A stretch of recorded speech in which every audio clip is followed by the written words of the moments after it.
Hello, hello, hello, my darlings. Thank you for joining me on A Slice of Life, A Slice of Life. I'm so glad you're here today. I need to maybe let people know. First, I want to thank the subscribers for subscribing. Thank you so much for joining me. And secondly, I want to thank you for thinking enough of me to want to know how to get older without getting old. This is the book that I use. I don't know them. They don't know me. But I like the title, Super Aging. And I'm all about the super aging and how we can live better, whatever age it is. Of course, I have all the glasses back there. Someone told me they like my different glasses. And so they'll be for sale at some point. I know you're wondering when, but they will. We're just working on it. Whew, it's a lot on my lap. So today I went to get a mammogram. And so you say, that's kind of personal. I just want to share with you something. I want to share with you, many of you know I'm a 3 times cancer survivor. And I do this show because I want to share with you the kind of life that I have had in terms of health and illness, sickness and death and divorce and issues and trauma and drama. So that maybe if you've had the same thing with me, then you know it's all right. And I want you to know that you're all right. I'm okay, you're okay. And also just to be a testimony of what happens and how you believe in God and how you can have all these things and still be here and still be standing. At 81 years old, I'll be 82 in August. And so I wanted to share with you about going to get a mammogram. Now, you said, why are you talking about that? So I'm leading up to it. I went to get a mammogram today. And I want to talk to people who have not gotten a mammogram. Those people who were like me. When I first got a mammogram in 2001, I had breast cancer already. I had breast cancer already, and it had spread. And I didn't get the mammogram because I went to get a mammogram because my friend Anita K. Johnson, we worked at the Atlanta Municipal Court. She kept saying, have you had a mammogram? I'm like, no, I ain't doing all that. Do you have a mammogram? She said, how old are you? I was like 50 maybe at the time, 50 something. More, I was over 52 because I had retired from Delta. So maybe I was 55, I don't know. But I said, I don't need that. I heard it's too uncomfortable. I'm not getting that. So she kept saying, you need to get a mammogram. In the meantime, I had a lump in my breast. I didn't know what that meant. I thought it was a swelling or it was going to go down. In between time, I'm still not getting a mammogram. I got a lump in my breast because I'm ignorant, not knowing what I need to know about my body, not realizing that I'm feeling a lump and saying, oh, I got a lump here, I don't know what it means, and going about my business and not thinking about it, not thinking how important it is to go and see. There's a lot more news, maybe it was a lot back then. I don't know, because that was 2001. And I wasn't paying attention to anything. I just got a lump in my breast. I went to the doctor about a hearing. My ear was aching.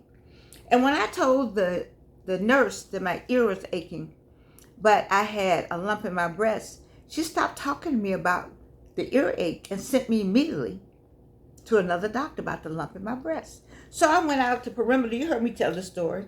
And the lady said, have you had a mammogram? I said, no.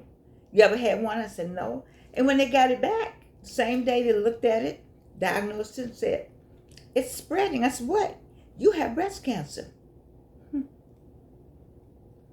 How do you hear those words?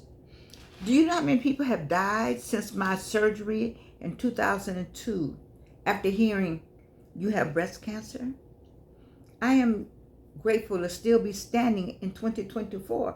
And I've had 2 cancers since then. So I've had 3 cancers altogether. Why am I still standing? Only you have to talk to God about that. It's certainly not because I did something to still be standing. It has a lot to do with, maybe he said, you would take today on June 13th, you would tell somebody to go get a mammogram. Not only do you need to get a mammogram, what about the men in prostate cancer? You care something about your man, your brother, your cousins, the male people in your life. You would encourage them to go and get prostate cancer, get some kind of, whatever happens with them, examination. Because men are the hardest. How many people have died from prostate cancer? I'm telling you, we're doing well to be where we are today. And I know I have to. He let me live through 2021 all the way to 2024. 23 years of mess on top of mess on top of mess on top of mess. But in the middle of all that mess, at age 66, I earned a doctorate degree from Clark Atlanta University. At age 66, my P, the H, and D, however it is, at Clark Atlanta University. It took a lot. The Doctor of Arts and Humanities program at Clark Atlanta University, I entered and finished in 2006. I got that paper I told you yesterday and cried at age 66 because I was supposed to have it at 33, but maybe not at age 33 because I didn't do what I was supposed to do. Today I'm talking to you about, are you doing what you're supposed to do? I am concerned about you because I don't know if you're doing what you're supposed to do. Are you doing self-love? Are you self-examining yourself? Are you looking at seeing, if it's a lump somewhere? Men, are you noticing something different going on in your life? The prostate. What are we doing out here? Are we health conscious? You watching me because you're still on this earth. Now, why are you still on this earth? We talk about purpose.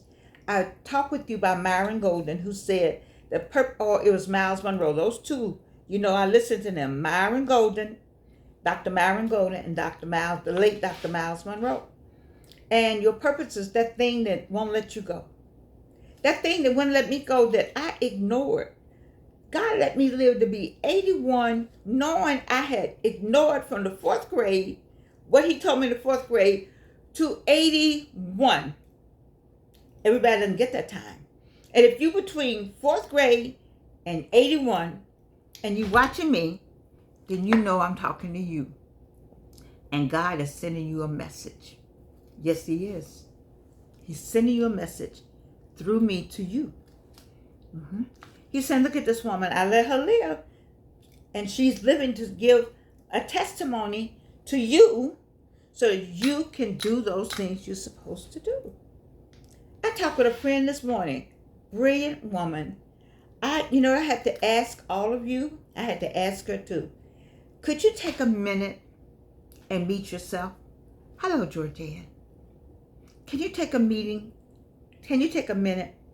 Get the mirror. I always tell you, get you one of these. Where is it? I keep one of these nearby. If you ain't watching my show, you know I have one. Hello, Georgianne. How are you today? What's going on with you? You need to have those meetings with yourself. You need to have those conversations with yourself. And you need to tune yourself with God. Because he has a plan for you. 4th grade, you're going to be an entertainer. You're going to sing. I got plans for you. 81. Where's all that? What was I doing? What was I doing? Everything but what he told me to do. So at 66, I earned my doctorate degree. At 77, let's go 10 years later, I was blessed to do a one-woman show with music that I wrote back in 68 when I was pregnant. Come on, with my daughter. Come on, people. That took me to 69, and when Hunter Palmer had to, I kept the song when I went to D.C. to live, an Olney in Montgomery County, had to keep the song up here, had a baby, keep the song, husband get the job, move up there, keep the song up here, to get to Edwina, to sing it to her so she could note it. In 1969. In 1969, I do a song, Man Without Hate. Man. And it took me to 2020, February the 13th, 2020, at the Absalon Center for Racial Healing, for me to sing the songs I wrote and came to me in 68 that I wrote in 69. I told my dad when he died while I was pregnant, I said, Dad, don't worry. I got the music. I'm going to get your music out. It took me, it was 2020, I think, or 2019, before Melinda Logan Clark turned me on to Phil Davis, who took my dad's music and looked at it and said, genius, let me do this, let me do that, and did two, 3 songs for me. Do you all see what I'm saying? Do you hear me? You sitting out there still sitting on stuff. You sitting out there still sitting on stuff. I came to tell you today, my message today is stop sitting on stuff. I'm talking to you. Each one of you knows that I'm talking to you. Where's Anise Cheney Jones and my daughter Evelyn Sanders Swafford? And that grammar needs to be subject verb proper. Listen to me. I think you need to get on it. Doggone it. Now, why did I bring up Anita K. Johnson? Because the Spirit kept telling her to tell me. There's somebody like Anita K. Johnson in your life that brings the Spirit of the Lord, that whispers to them or whispers to somebody else and whispers to you too. You don't have to get it from somebody else, but sometimes you hard-headed, so somebody else has to bring the message. Somebody and something is whispering to you. You know who I'm talking to. You know I'm talking to you. I'm talking to you. It's whispering in your ear. But you got a closed ear right now because you're on something else. Okay? All of that will fade away. You hope that when you get 81, you wish that when you get 81,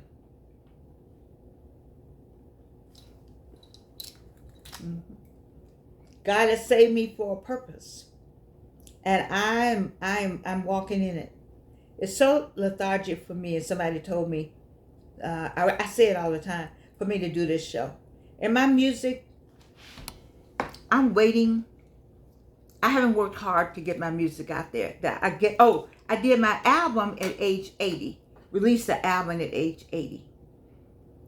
Tafasi, Jeremy Johnson, and Nancy Westmoreland, and then the 3 studios, Track Records, and I can't think of the other 2 for some reason. I'm gonna get all that. If you go to Disco Kids, if you go to my music on Amazon Music, I think you can look and see when you ask for description. I have everybody's name in there. I can't thank them enough for helping me get where I am. Where are you, baby? Where are you? Where are you?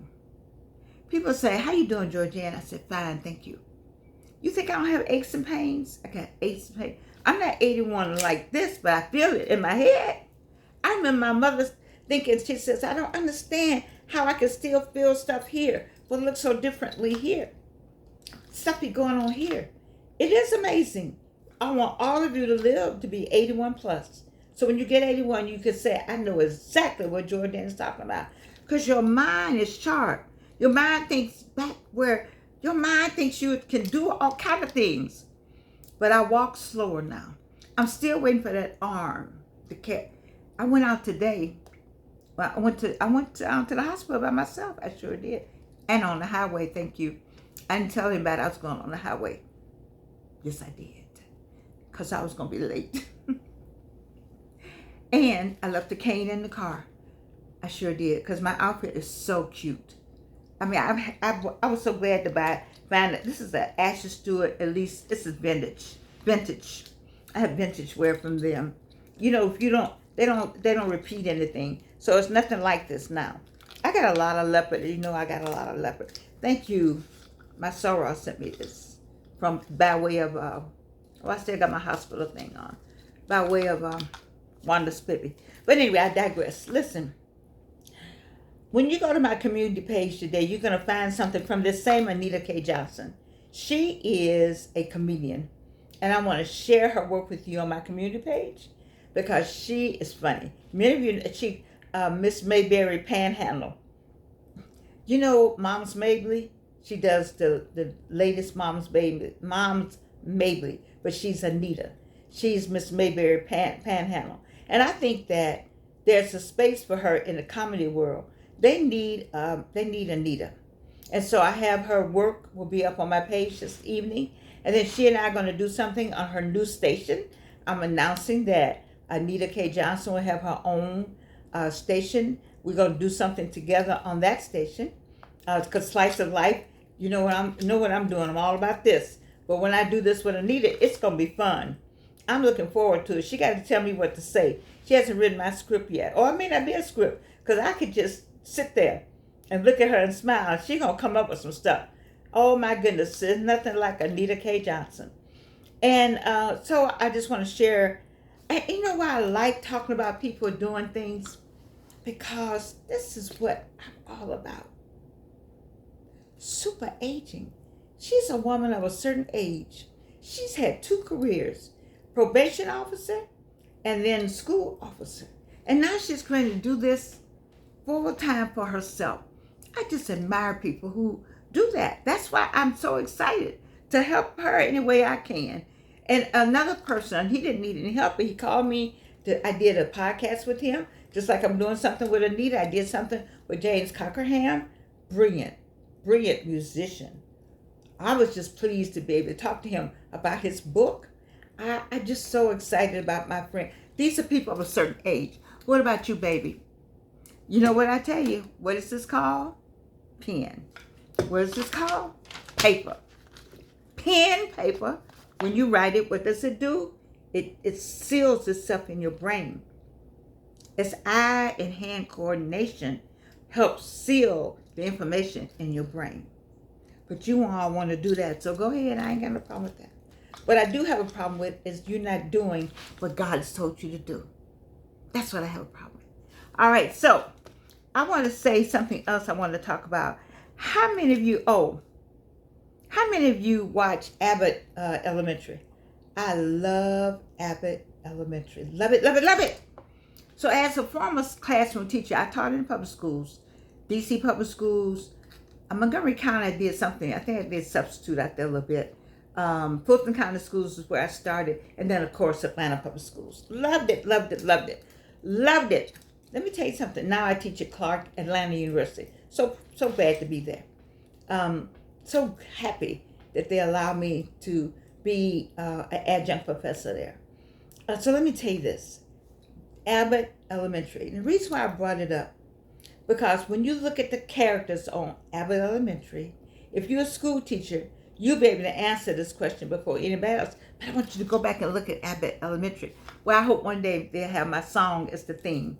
Can't we be friends? All right. The reason why I want you to go back and look at the characters, because what character on Abbott Elementary has the most money and the most connections? You all who taught school, you know right away where I'm going with this. Is it the principal? Is it the teachers? Each teacher that does something different? Or is it the janitor? Who has the most connections? You know who it is. The janitor. Did you hear him in the last episode say, I got to park my G-Wagon? Do you know what a G-Wagon costs? Okay, you got to listen. I like the way they get that in. I love the writers there, but where am I going with this, Georgianne? When I taught school, I think you heard me say this before. If you're a school teacher, you're getting ready to start teaching. You're a school teacher. Let's say not only a school teacher, but let's say you work in corporate America. You're not at the top of the tier, but you're high enough. I want you to pay attention and make sure you speak in passing to the janitor. The janitor got the most influence in most places without you knowing that. Delta Airlines, Mr. Garrett, when I was at Delta Airlines, he knew that the janitor had the most influence, as much influence as he had. Why am I bringing this up? Listen to me, everybody. Listen to me now.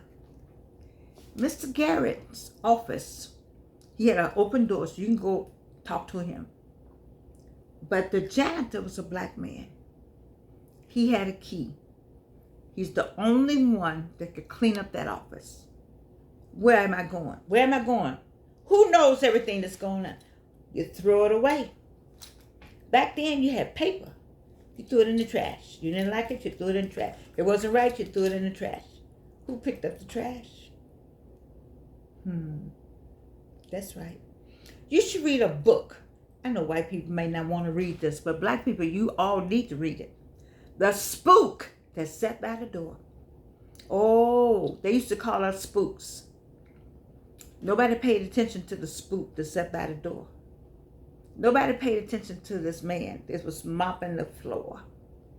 Nobody paid attention. They just talked past him. It was the same way. Who had all the information during in slavery times? It was the cook and the butler and the maid for the white folks in their house. DEY, yes, I said it. Why is that? Nobody paid them no mind. Because they were just the help. But the help knew everything was going on. You talked in front of the help, and they listened, and they were able to help and learn for themselves and able to help and carry further. I'm saying that to say that don't look down on the last person, maybe the person that can help you know what's going on. And then pay attention anyway. Nowadays, you better pay attention to everybody in the office. But I wanted to share that with you because this message for somebody, because I wasn't going to talk about that. I thought I was going to talk about it, but my spirit said, you got to say it because somebody needs to hear this. I don't know who it is. I don't know who this particular message for about the janitor. But somebody needs to know about the janitor in your school or in your office. Or you need to either pay attention or watch what the janitor's doing or be careful of the janitor or get to know the janitor. I don't know the story. I'm not I don't have no crystal ball and all that. But my spirit is pushing me to tell you. So I'm just trying to do what I'm supposed to do. You know, I follow the Spirit of the Lord in terms of when he talks to me. You know, there's another person that was left out I have on the list. That's the secretary. The secretary also knows. The most power is the secretary and the janitor in the school. They hear stuff. Nobody pays janitor no mind. You don't know what he's paying attention to. I don't know. It's something, I don't know why I'm back on that janitor thing. Somebody needs to hear this. Who is that? What's going on in your school or in your neighborhood, in your community, in your complex? I don't know. But one thing I do know, we both have books. And so if you look on AIB TV, they separated our interview out because June is getting married month. Y'all getting married a second time? Don't you get married without this. I got some surveys in here. You need a wedding gift? This is a great wedding gift. This book, my daughter's book, is a wonderful wedding gift. Why you say that? Because prayer, it's not just getting married, people. It's staying married. If you don't have some prayer, I don't know how you're going to do that thing. I don't know about you. And you can say, well, you divorced. I certainly did. I'm going to say that I didn't have a strong prayer life either. I admit that because we were young and silly and everything else. You know, when did I get this prayer life? By the time I got enough whoopings, you get enough prayer life. Enough whoopings, enough prayer life. You get enough whoopings, you're going to get that prayer life together. You see, I admit that. But I do know that this message is for somebody today. And I don't know who you are. But whomever you are, you signed up already. And I thank you. And I thank all of my subscribers for subscribing and staying afloat with me and watching and helping me. I thank you, Anita, for being encouraging. And I'm looking forward to helping you get your platform off the ground. This girl is funny, people. And we're going to have us comedian online coming up soon. You know I love you. Yes, you do. Oh, for those of you who knew, no, I don't have any teeth and I don't have any hair and all the stuff that goes along with cancer. That's all right. I'm good with it. But we're going to get the teeth. They're going to make me some new teeth to kind of take you in and out. I love you, babies. And you can't do anything about it.